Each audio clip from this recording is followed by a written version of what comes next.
How's it going, everybody on YouTube? Definitely go ahead and like, comment, subscribe on this video. This is your favorite author, uh, Rob Johnson, and I am definitely going to be putting up videos. So, again, like, comment, subscribe on my videos. Uh, just show your support, and it's free too. That's all you gotta do is just click the like and put a comment and all that good stuff. So, let me kind of get into it here because I know we have some things to talk about here, and what I want to talk about is tropes in literature. Now, these are what I'm going to do is I'm going to go over like tired cliches. This is probably stuff that you've read in literature, stuff that I've read in literature as well too. And I was kind of like, okay, I'm kind of over it. Just tired of seeing these types of tropes. So I'm gonna go down a list here of at least a few tropes. And so there's a list here. So the first trope is going to be the love triangle. Okay. Now the love triangle trope, I am a little. It's too sappy, and honestly, it's kind of corny. Um, and I think you guys all know where we've been spoiled with Twilight and all the clones, the Twilight clones that came after it. Even 50 Shades of Grey, where it's always the girl, and there's two guys that like her. She's going to get this one guy, but the other guy likes her, but she doesn't like him. I find that to be kind of shallow, and I just find it to be just like I don't know. It's not really cool. Like I just don't really particularly care for those types of storylines. I don't even mind like I know I don't read a whole lot of romance novels. I really don't, but I don't mind romance in my books, but or even a book about romance. But the love triangle thing, it's just like it just makes the main character. It just makes her seem like she's a really shallow character, um, and she becomes really unlikable because like it literally is. Honestly, I think it makes her and it makes the two guys that she likes unlikable. Um, I don't know. It's the whole love triangle thing, and it usually that is the love triangle. Is it's this girl, and there's two dudes that like her, and she can't decide which guy she likes. Um, so you have to really get rid of that. Okay, what is the next one? Oh, this one is amazing. I really don't like this one at all. Um, the character the character who has something bad happen to him, and then it was all they wake up from a dream. Like it was all a dream, basically. That's what I should have labeled it on here. It was all a dream. I read. I don't want to put the um, author out there, but I did read a couple of stories. I've seen this in an indie story as well too, where uh, it was. I think it was a story where a girl was trapped in a fire, and this is not an indie writer. This is like a big time writer, but when I guess I'll throw their name out there. I'm sorry. It was a James Patterson novel, and it was getting really good. It was a girl. She was trapped in a fire. She was like an investigator or something like that, going after a psychopath. The guy was an arsonist. You know, sets of fire, all that fun stuff. And then like she's going through the house and everything, trying to figure out a way to get out. And then I'm like, man, this is getting good. And then after the chapter, she wakes up from a dream. I'm just like, come on, don't do that. It's just cheap. It's cheap. It's a cheap way to get your character out of something. I would just prefer if that really happened, and I would prefer if she had gotten out of it in a ridiculous manner rather than her waking up from a dream. Like that's just such a cheap cop out explanation to me for real. So please, and also I think even publishers will frown on you if you do that too. So please, never start your stuff up with a character being in a dream, like they're taking gunshots or whatever, and they fall to the ground, they're bleeding to death, and then the next chapter it was a dream. They woke up from a dream. Like don't, or I shot up out of bed, and like no, don't do that. So it was all a dream. That was the second one. The third one I got here is the chosen one. Yeah, this one's old. Like I don't know how many people have used this one. Harry Potter did it.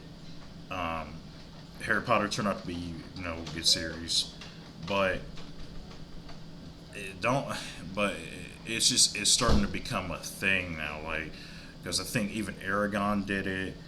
Um, there's a few other books that did it too, where they are the chosen one and they have to figure out their destiny, but they're not sure if they want to go through and fulfill their destiny.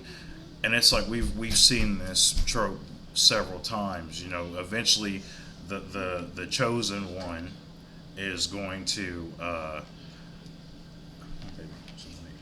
the chosen one is pretty much going to is going to accept their destiny and they're going to save the world at the end. It happens in all of them.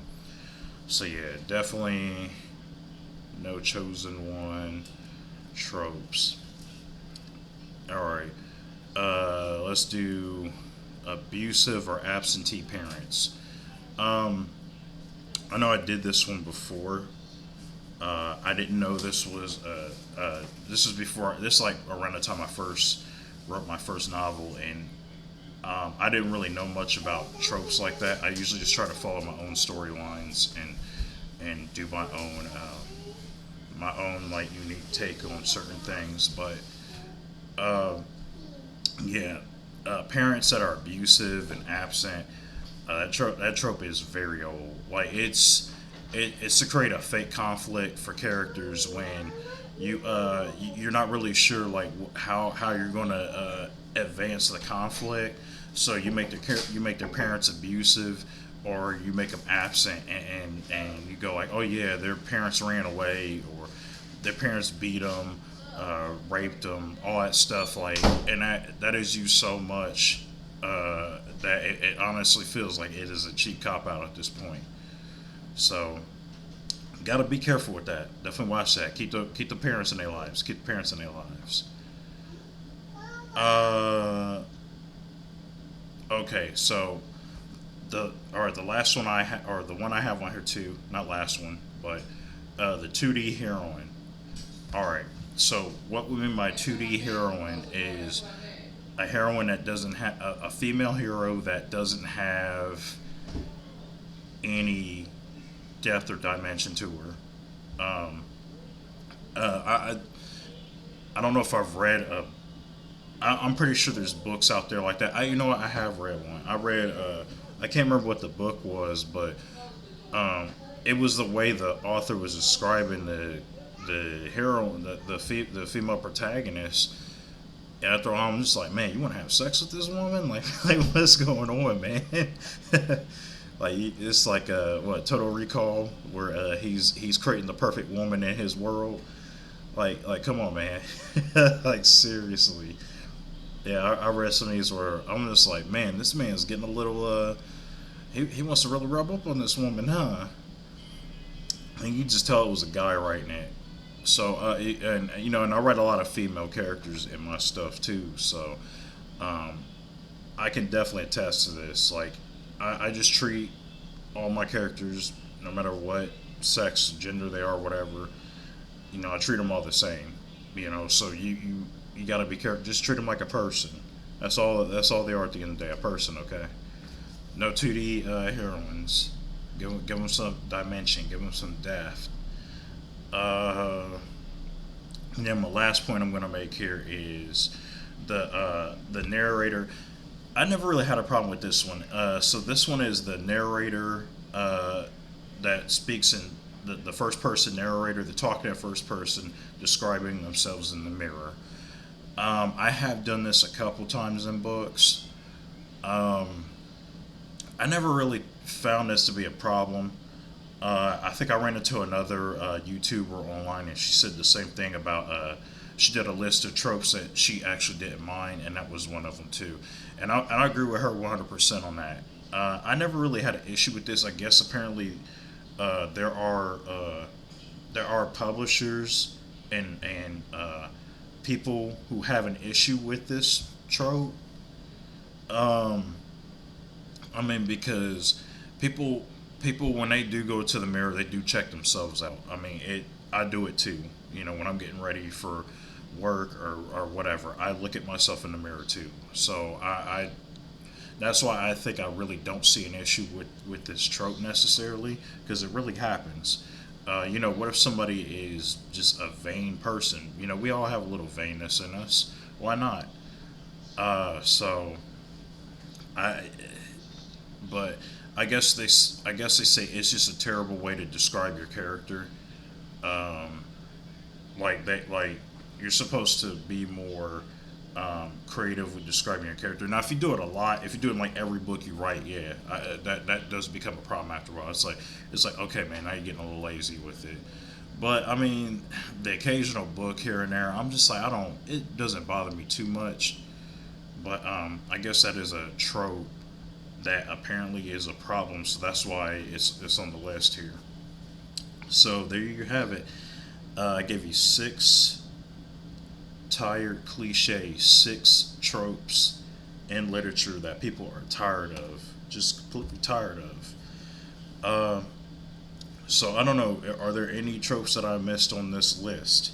If so, again, like, comment, subscribe. Hit me up in the comment section. Let me know which trope I missed and why do you think it's a trope in literature. Uh, you know what? I'll even expand it. You know, if you want to do like a movie or something you watch too, that's fine. Also, I said this is a literature channel, but again, you know, if you want to, definitely let me know um, what tropes you find to be very abhorrent. I can never say that word. Abhorrent, but I'm not going to get all crazy like that. I'm just going to say the tropes that you hate, the tropes that you dislike. So, all right, I will see you in the next video. Peace.